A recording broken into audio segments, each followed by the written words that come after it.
What if your greatest secret wasn't just a burden, but bait? Tonight's story dives into the chilling depths of recovery, where guilt is currency and something is always hungry. If you're new here, don't forget to subscribe and hit that bell for weekly stories that'll keep you looking over your shoulder. I used to think monsters had teeth. Sharp ones.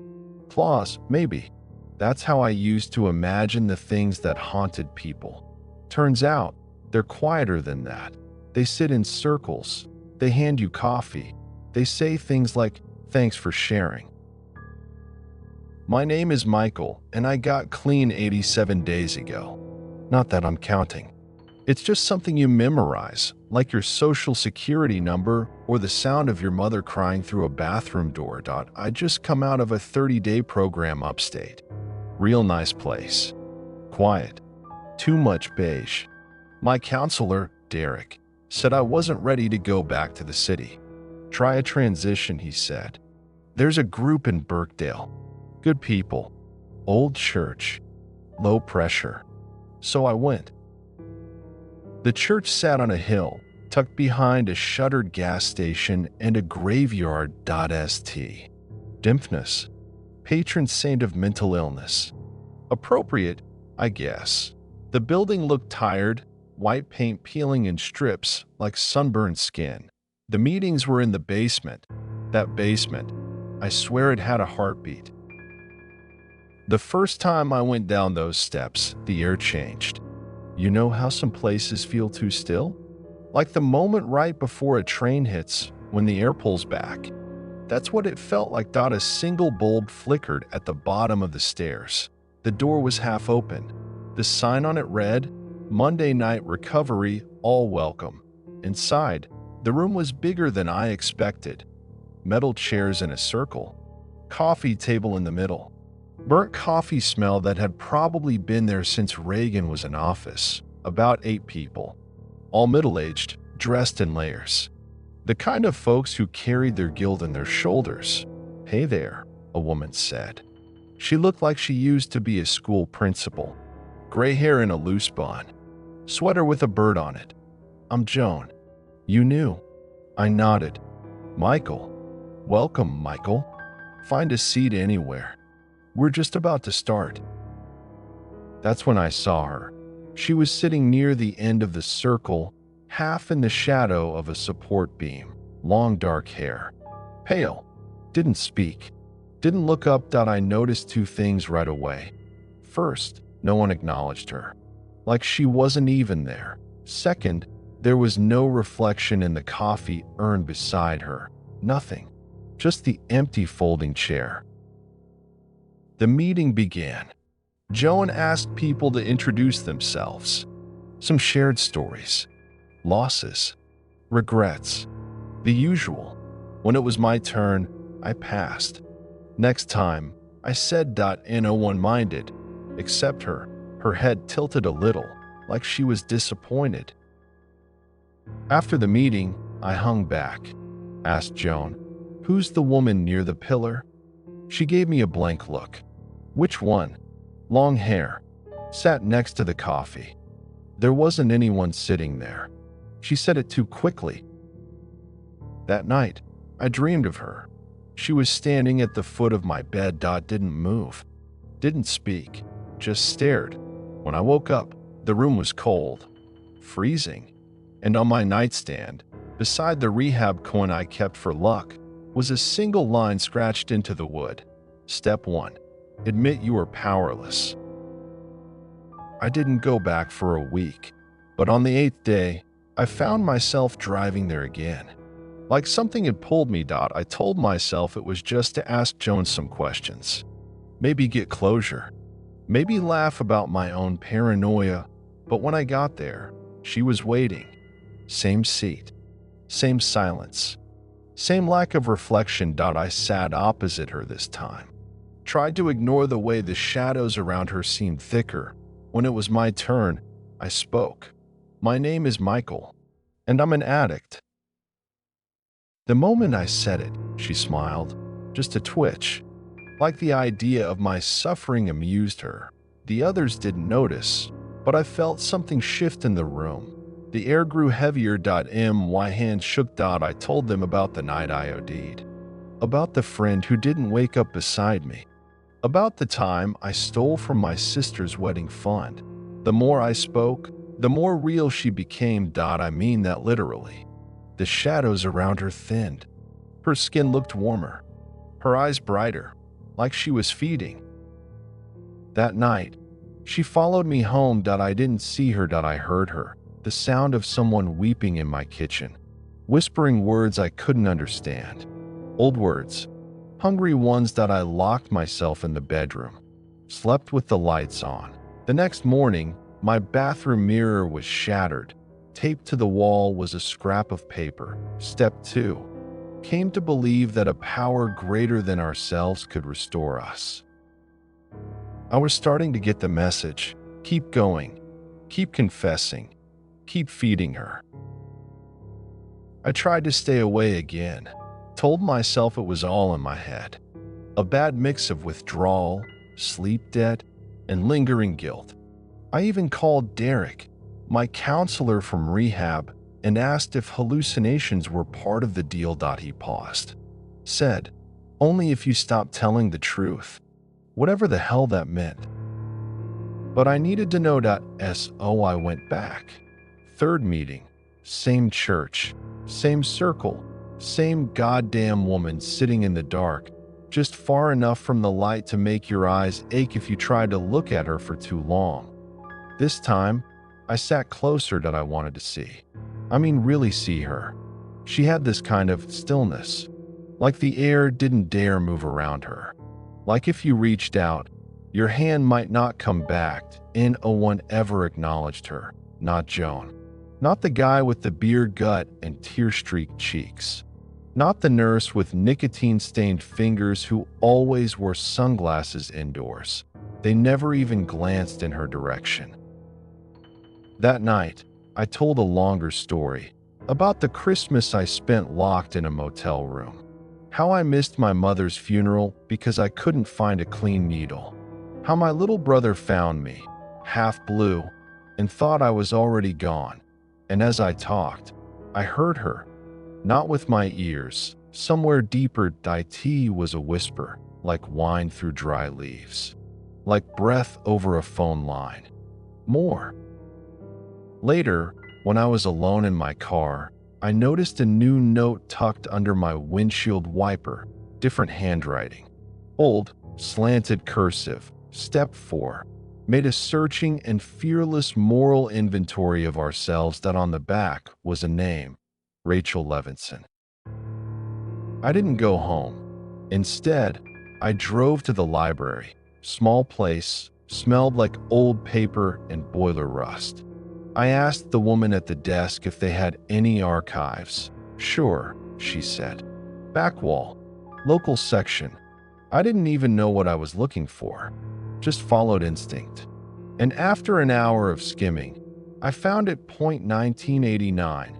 Woman found dead in church basement. Rachel Levinson, 27, was discovered by parishioners early Sunday morning in what authorities are calling a tragic case of self-harm.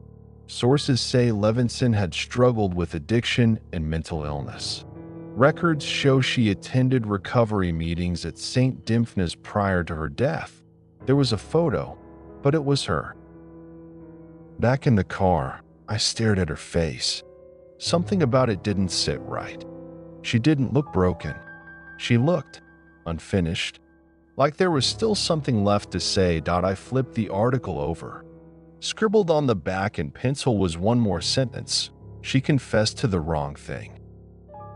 At the next meeting, I watched her more than I listened, and I noticed something. Every time someone spoke, every raw memory, every ugly truth, her skin changed. She grew warmer. Color returned to her cheeks. The veins in her neck filled. But when people lied, when they glossed over the worst of it, she faded. Turned ashen. It wasn't honesty she wanted. It was shame. That night, I tried not to sleep. Didn't matter. I woke at 3:11 a.m., standing in my kitchen, barefoot, shivering. The floor was wet. There were words scrawled in condensation across the window glass. Step 5. Admitted to God, to ourselves, and to another human being the exact nature of our wrongs, and underneath it, in a child's handwriting, confess or stay. I started skipping meetings, but the church followed me, voices in my closet, a flickering bulb in my hallway, whispers from the bathroom mirror. I stopped looking into reflective surfaces. Didn't help. I started seeing others, people I'd never met, sitting on park benches, mouthing the steps, strangers passing me by and whispering 12 isn't the end. I saw Rachel on subway platforms. I in the static of the TV. I in the shine of a soup spoon. She was everywhere, and I was forgetting things. I went back one last time, stormed into the basement, threw over a chair, screamed at Joan, "What is this place? What the hell is she?" Joan didn't flinch. She looked tired. "You think we don't ask that every week?" she said. "You think you're the first to notice her? She's older than this church, older than us. She feeds on our worst. She lives in the wound." I pointed at Rachel. "Then why do you let her stay?" Joan looked past me. Or maybe through me. "She doesn't stay, Michael. We do." I stopped counting my clean days. Not because I relapsed, because time stopped making sense. I'd wake up in places I didn't remember going. My apartment would be rearranged, just slightly. Photos tilted, drawers open, bathroom mirror covered with black cloth, and always the steps, written in strangers' handwriting, left on sticky notes, scratched into wood, carved in soap. Step 6. We're entirely ready to have God remove all these defects of character. Step 7. Humbly asked him to remove our shortcomings. One night, I found my own voice on my voicemail. It was me, sobbing. She's in my mouth. She's using my teeth. I stopped answering my phone, disconnected the internet, threw out every reflective surface in the apartment. It didn't matter. She started showing up in my dreams again, not just watching this time, speaking. "You haven't said it yet. The truth, the one you've buried." I begged her, "What do you want me to say?" But she only ever repeated the steps. I went back to the library, tried to find more about Rachel, thought maybe her story held the key. Maybe she was a victim like me. But Rachel didn't exist before St. Dymphna's. No school records, no family, no birth certificate. She began the night she died. I confronted Joan. "This thing," I said, "it feeds on confession. It grows stronger the more we admit. Why don't we just stop talking?" She looked like I'd asked her to set herself on fire. "We tried that years ago. We thought silence would starve it. But it doesn't just want words, it needs guilt. When you bottle it up, it ferments, turns bitter, and she drinks it all the same." Joan reached into her bag and pulled out a yellowed pamphlet, AA literature from the 70s. On the back, scrawled in pencil, 13 isn't a number, it's a gate. That night, I made a decision that I wouldn't go back to the church. I'd keep my mouth shut, speak to no one. Write nothing, starve it. I turned off the lights, locked every door, pushed the couch against the window, and I waited. At 3:11 a.m., the power went out. The sound came first, weeping, soft, then scratching, like nails on drywall. And then from the hallway, Michael, her voice. From my mouth, she was using it again. "You haven't told them everything." The air grew cold, wet, like breathing through cloth. She stepped into the room in no longer just shadow, not illusion. A woman-shaped thing, skin the color of stained marble, hair that moved like it was underwater, and eyes, dozens of them, spreading across her face like cracks in porcelain. She opened her mouth. It was mine. Confess, and I'll let you live. I almost did. It was on the tip of my tongue. The thing I'd never said, not even in rehab. The thing I told myself wasn't real. That I didn't mean to do it. That the bottle in her hand, the fall down the stairs, the silence afterward, my sister. But then something inside me pulled back. That I realized what would happen if I gave it to her. She'd grow stronger. Become realer. More than a memory. More than a haunting. She'd become a doctrine. A truth that others would carry. A God built from our guilt. I closed my mouth, and I said nothing. She shrieked. It wasn't sound. It was pressure, like my ears imploded. My eyes burned. My teeth felt loose, but I didn't speak. And slowly, she withered, like wet paper, like a flame in vacuum. I woke up on the floor, bleeding from the nose, eyes crusted shut. The clock said 8:14 a.m. Sunlight pushed through the cracks in the blinds. She was gone. I moved out the next day, packed what little I had, left town before noon, never went back. Now I live alone. A new place, south of Albany. Quiet neighbors. I don't go to meetings. I don't talk to counselors. I don't say her name. But sometimes I catch her in the corner of my EYE.in reflections. In shadows.in, the way my voice echoes wrong when I talk to myself. And every once in a while, when I forget to leave the TV on at night, I hear her. You never told them everything. They say you're never really cured, that recovery's a road with no end, just rest stops and sharp turns. I used to think that was metaphor. Not anymore. It's been 6 months since I left, since I starved her, or escaped her, or maybe traded one cage for another. I don't know, but the silence is different now. It's too quiet, like a breath being held, like the pause before a name is whispered. I still see them sometimes, the steps, taped to light poles, scribbled on crumpled receipts, echoed in static when I flipped through dead TV channels. The other day, I found a sticky note under my coffee mug. Step 13, don't look behind you.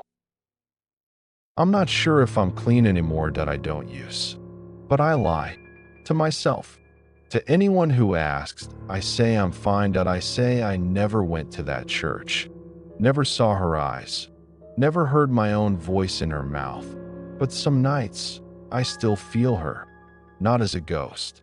Not as a hallucination. As hunger.